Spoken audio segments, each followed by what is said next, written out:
2 college kids can replace you. You're too expensive. My name is Dennis Caldwell, and I had just heard the most insulting words of my 61 years. Patricia Reynolds, the new regional vice president at Westfield Corporation, sat across from me in her sterile office, her manicured fingers drumming against a manila folder. 16 years. That's how long I had built the sales foundation of this company, turning it from a mid-tier industrial supplier into the dominant force in our market. I understand you're looking to optimize costs, I said, keeping my voice steady. Young talent brings energy, but experience brings results. Patricia barely looked up from her spreadsheet. The numbers don't lie, Dennis. 2 MBA graduates cost half your salary and bring fresh perspectives. Trevor Davidson and Nicole Chen will handle your accounts. I felt something cold settle in my stomach. Not anger, not fear, recognition. I had seen this play before at other companies. New management comes in, cuts the most expensive employees, claims victory on quarterly reports, then watches everything crumble when institutional knowledge walks out the door. When do you need my transition plan? I asked. Friday. That gives you 3 days to document everything for Trevor and Nicole. Everything. 16 years of relationship building, market intelligence, competitor analysis, and client psychology. All the subtle details that made the difference between closing deals and losing them. The personal touches that kept million-dollar clients loyal through economic downturns and industry upheavals. Patricia was asking me to gift-wrap my career for 2 kids who probably still had their business school textbooks on their desks. I'll have it ready, I said, standing up. As I walked back to my office, I noticed heads turning away, conversations stopping. Word travels fast in a company this size. My assistant, Margaret, looked up with sympathetic eyes. Mr. Caldwell, I'm so sorry. This is ridiculous. Business is business, Margaret. But could you pull the client contact database for me? Full history, not just the basic information. She nodded, understanding immediately. If they wanted everything documented, they would get everything. Every client preference, every competitor weakness, every market insight I had gathered over 16 years of grinding through deals that built this company's reputation. What Patricia Reynolds didn't understand was that she wasn't just firing her most experienced sales director. She was about to hand Sterling Enterprises, our biggest competitor, the keys to her kingdom. Because the moment those client relationships started falling apart, I knew exactly where my phone calls would be going. Some lessons cost more than others. Patricia was about to learn the most expensive one of her career. I started at Westfield Corporation when it was barely a regional player. Back then we competed for scraps while Sterling Enterprises dominated the industrial supply market in the Southwest. My first boss, Harold Westfield himself, hired me because I had spent 5 years learning the competitor landscape at a smaller firm. Dennis, he told me during my interview, I need someone who understands that business relationships aren't built in boardrooms. They're built over coffee, at job sites, and through trust. He was right. Over 16 years, I had cultivated relationships with facility managers, procurement directors, and operations chiefs across Texas, Oklahoma, and Louisiana. When Jim Morrison at Apex Manufacturing needed emergency parts for a shutdown, I personally drove them to his plant at midnight. When Sarah Hendricks at Gulf Coast Refineries was getting pressure from her board to cut costs, I restructured our entire pricing model to save her job. These weren't just transactions. They were partnerships built on reliability, personal attention, and deep understanding of each client's unique challenges. But Patricia Reynolds saw none of that. She arrived 6 months ago with a Harvard MBA and a mandate to modernize operations. Her first move was implementing new customer relationship management software. Her second was analyzing salary-to-revenue ratios. I should have seen the warning signs. Patricia started questioning my travel expenses, asking why I needed face-to-face meetings when video calls were cheaper. She challenged my client entertainment budget, wondering if dinner meetings were cost-effective relationship building. And most telling, she never asked about the strategic value of maintaining competitor intelligence networks. The cracks started showing 3 weeks ago when I overheard her on a conference call with corporate headquarters. The sales team is top-heavy with legacy employees, she said. I can achieve the same results with lower overhead and more scalable processes. legacy employees. That's what 16 years of market expertise meant to her.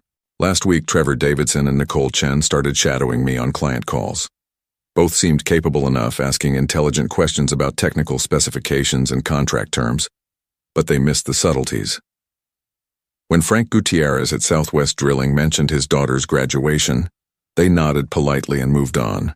They didn't know that Frank's family loyalty drove every business decision he made, or that remembering personal details was what separated Westfield from our competitors.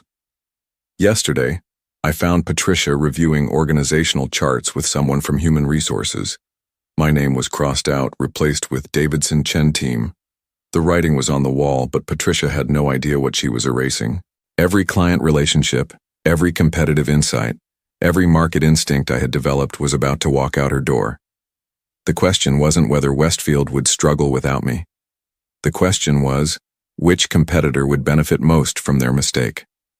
The meeting with Patricia ended at 2 p.m. on a Tuesday. I sat in my truck in the Westfield parking lot for 20 minutes, watching people I had worked with for over a decade walk past without making eye contact. The news had already spread. I wasn't angry. Anger is what you feel when something unexpected happens. This was calculated. Patricia Reynolds had made a strategic decision based on spreadsheets and quarterly projections. She saw my salary as an expense line item, not as an investment in competitive advantage. But she had made one critical error. In her eagerness to cut costs, she had forgotten that institutional knowledge is portable. I drove home and pulled out my personal files, 16 years of market intelligence, competitor analysis, and relationship mapping. All legally mine, all legitimately gathered through industry networking and direct experience. Every weakness in Sterling Enterprises' service model, every gap in their geographic coverage, every client frustration I had heard over coffee meetings and job site conversations. Patricia wanted fresh perspectives. She was about to get them. My phone rang at 6 p.m. Robert Sterling, Chief Executive Officer of Sterling Enterprises. Dennis, I heard some interesting news about Westfield Corporation. Word traveled fast in our industry. Competitor intelligence networks worked both ways. Robert, I'm officially unemployed as of Friday. That seems short-sighted on their part.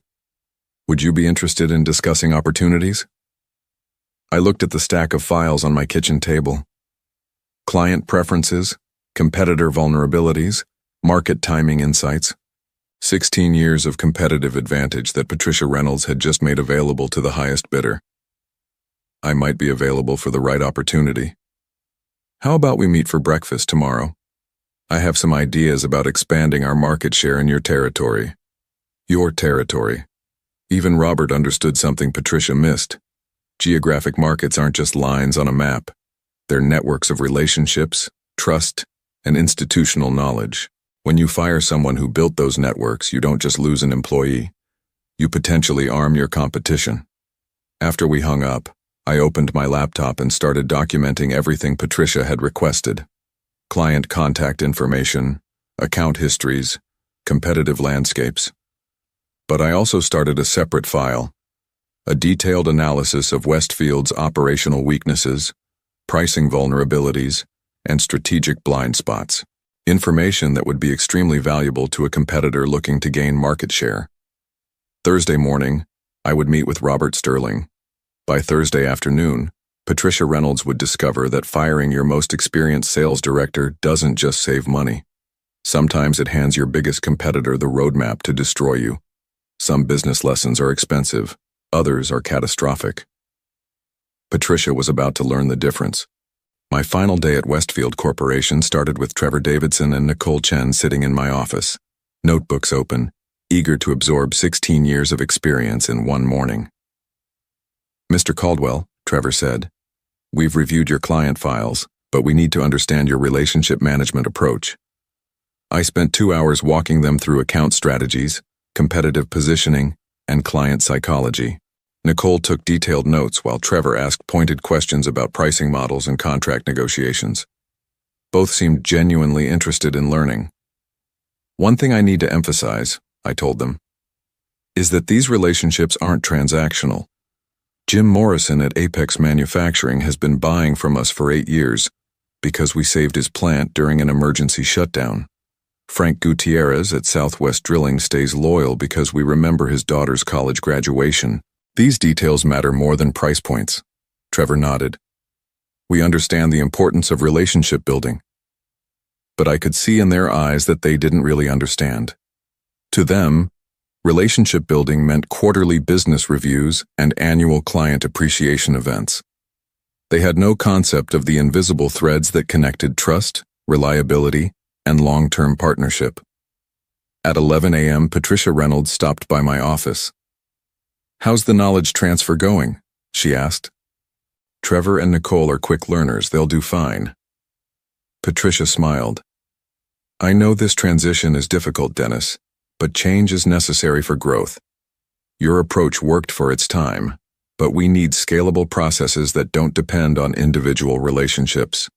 Scalable processes. Individual relationships. She spoke about business like it was a manufacturing operation, not a network of human connections built over years of mutual respect and delivered promises. "Patricia," I said carefully, "these clients have been with Westfield for years because of personal trust. That trust doesn't transfer automatically." "That's exactly the problem," she replied.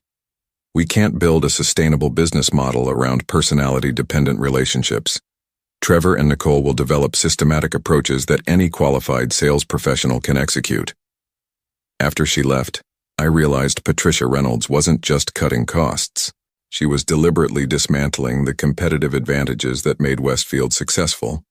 In her mind, relationship-based selling was inefficient and outdated. She was about to discover how quickly inefficient relationships could become competitive weapons in the right hands. My farewell lunch with the sales team was awkward. Everyone knew I had been forced out, but corporate politics prevented honest conversations. Margaret, my assistant, slipped me a card with personal contact information for key clients. "They're going to ask where you went," she whispered. "Some of these people have been working with you longer than Trevor and Nicole have been out of college." At 3 p.m., I cleaned out my desk. 16 years of awards, client appreciation letters, and industry recognition certificates went into a cardboard box. Patricia watched from her office window as I carried everything to my truck. My phone buzzed with a text message from Robert Sterling. "Breakfast tomorrow at 7 a.m., Riverside Diner on Commerce Street. Looking forward to our conversation." I drove home knowing that Patricia Reynolds had made a fundamental strategic error. She assumed that cutting her most expensive employee would automatically reduce costs. But she had forgotten that in competitive industries, your biggest expense isn't payroll. It's losing market share to competitors who understand your weaknesses. Tomorrow morning, I would sit down with Sterling Enterprises' chief executive officer and discuss exactly how much Westfield Corporation's institutional knowledge was worth on the open market. Patricia wanted to save money by replacing experience with fresh talent. Instead, she had just handed her biggest competitor the keys to her client base. Some mistakes are correctable. Others reshape entire market dynamics. Patricia was about to learn which category her decision belonged in. Robert Sterling was already waiting when I arrived at Riverside Diner the next morning. He looked exactly like what he was, a seasoned executive who understood that competitive advantages came from strategic thinking, not cost-cutting. "Dennis, I appreciate you meeting with me. Coffee?" We ordered breakfast and got straight to business. "I've been watching Westfield Corporation's growth over the past 5 years," Robert said. "Your market penetration in Texas and Louisiana has been impressive. We've struggled to compete in territories where you have established relationships." "Relationships take time to build," I agreed. "But they can shift quickly when circumstances change." Robert leaned forward. "I'm curious about those circumstances." Over the next hour, I explained Patricia Reynolds' strategic vision. Her belief that relationship-based selling was outdated. Her confidence that systematic processes could replace institutional knowledge. Her assumption that clients would remain loyal to Westfield regardless of who managed their accounts. "Interesting," Robert said. "So she's essentially betting that your clients will continue doing business with Westfield, even without the relationships that originally attracted them. That's her assumption. What's your assessment of that strategy?" I pulled out a folder containing market analysis I had compiled over the years. 40% of our major clients have expressed frustration with Westfield's recent service changes. Another 30% have mentioned receiving competitive bids from other suppliers. The relationships I built were often the only thing keeping them from switching. Robert studied the documents. This is detailed competitor intelligence. 16 years of market observation, all legally gathered through industry networking and direct client conversations. Dennis, I'm going to make you an offer. Senior Vice President of Strategic Development at Sterling Enterprises, 20% salary increase, full benefits, and a mandate to expand our market share in Texas and Louisiana using your industry expertise. The offer was generous, but I needed to understand the full scope. What exactly would strategic development involve? Leading our competitive response to Westfield Corporation. Using your knowledge of their operational weaknesses and client relationships to position Sterling as the preferred alternative when those relationships inevitably deteriorate. This was exactly what Patricia Reynolds should have anticipated. When you fire someone with deep competitive intelligence, you don't just lose their knowledge. You risk that knowledge being used against you. Robert, I need to be clear about something. I won't violate any confidentiality agreements or use proprietary information. Everything I know came from legitimate industry experience and client relationships that I built personally. I understand completely. We're not asking you to steal trade secrets. We're asking you to compete using the market knowledge and professional relationships you've developed over your career. The distinction was important. I wasn't going to Sterling Enterprises as a corporate spy. I was going as an experienced sales professional who understood market dynamics that Patricia Reynolds had chosen to ignore. When would you need an answer? Take the weekend to think it over. But Dennis, I'll be honest. Westfield Corporation just made the kind of strategic error that creates market opportunities. Whether you join Sterling Enterprises or not, their decision to eliminate institutional knowledge will have consequences. I shook Robert's hand and drove home thinking about market dynamics. Patricia Reynolds believed that cutting costs would improve Westfield's competitive position. She was about to discover that in relationship-driven industries, competitive position depends more on trust and expertise than efficiency and scalable processes. Monday morning, I would call Robert Sterling and accept his offer. By Monday afternoon, Westfield Corporation's biggest competitor would have a detailed understanding of their vulnerabilities, their client relationships, and their strategic blind spots. Patricia wanted fresh perspectives. She was about to get them from the wrong direction. Monday morning, I called Robert Sterling at 8 a.m. Robert, I accept your offer. When do you want me to start? How about today? We can announce your appointment immediately and begin planning our market expansion strategy. Sterling Enterprises moved fast. By noon, press releases had gone out announcing my hiring as Senior Vice President of Strategic Development. By 2 p.m., industry trade publications were running stories about Westfield Corporation's veteran sales director joining their biggest competitor. By 4 p.m., my phone started ringing. Dennis, this is Jim Morrison at Apex Manufacturing. I just heard you left Westfield. What happened? Jim was one of my oldest clients, a facility manager who had trusted me through 3 plant expansions and 2 ownership changes. Corporate restructuring, Jim. New management wanted to go in a different direction. Who's handling our account now? Trevor Davidson. Good kid, fresh out of business school. He'll take care of you. But I could hear the concern in Jim's voice. Our relationship went back 8 years. He knew my work ethic, my reliability, my understanding of his operational challenges. Trevor Davidson was a stranger with credentials but no history. Dennis, if you don't mind me asking, where did you land? Sterling Enterprises, Senior Vice President of Strategic Development. Long pause. Sterling's your biggest competitor. They were. Now they're my employer. Over the next week, similar conversations happened with clients across Texas and Louisiana. Frank Gutierrez at Southwest Drilling, Sarah Hendricks at Gulf Coast Refineries, Tom Bradley at Houston Industrial Supply, all expressing surprise at my departure, all questioning whether their relationships with Westfield Corporation would continue under new management. I didn't encourage them to switch suppliers. I didn't need to. Relationships in industrial sales are built on trust, reliability, and personal connection. When you remove the person who built those connections, the relationships become vulnerable. Meanwhile, Trevor Davidson and Nicole Chen were discovering that client management involved more than systematic processes. Jim Morrison called them 3 times about delivery schedules before getting frustrated and demanding to speak with someone who understands our operation. Frank Gutierrez canceled a quarterly business review when Nicole couldn't answer questions about his company's expansion plans. Patricia Reynolds, to her credit, tried to address the problems directly. "Dennis," she called me at Sterling Enterprises, "several clients are asking about you. This is creating disruption in our account management. I'm sure Trevor and Nicole will establish their own relationships with time. Some clients are threatening to review their supplier relationships. This seems vindictive." Vindictive. Patricia still didn't understand.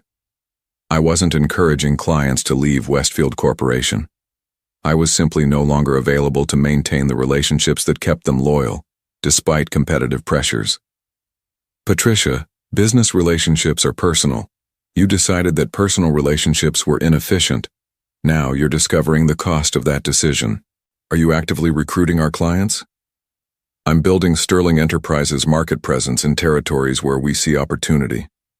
"That's what you hired Trevor and Nicole to do for Westfield." The difference was that Trevor and Nicole were starting from zero, while I had 16 years of established credibility and institutional knowledge. 3 weeks after joining Sterling Enterprises, we launched our market expansion initiative, not by undercutting Westfield's prices or stealing trade secrets, but by offering superior service to clients who were already questioning their supplier relationships.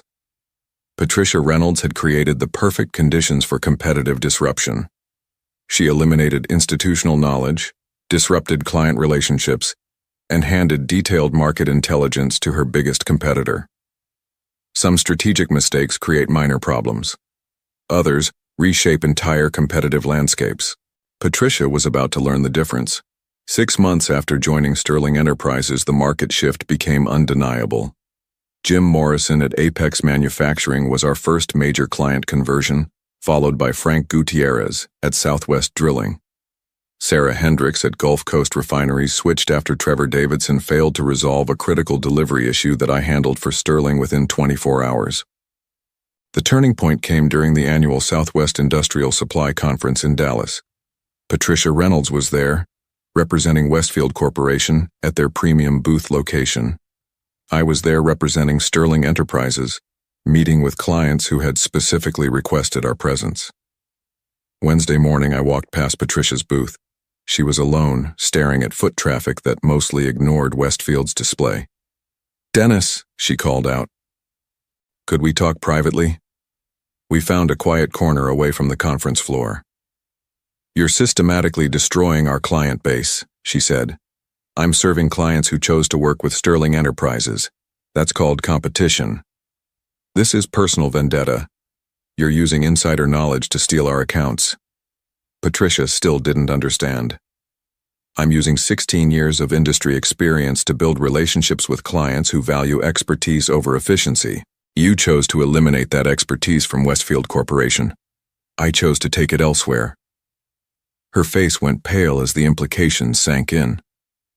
Every client meeting I was taking, every relationship I was rebuilding, every piece of market intelligence I was applying represented competitive advantage that she had voluntarily surrendered. "The board is demanding explanations for our market share losses." "What did you tell them?" "That we're experiencing temporary disruption due to competitive pressures." I looked at Patricia Reynolds and saw someone finally grasping the full scope of her strategic error. She hadn't just fired an expensive employee.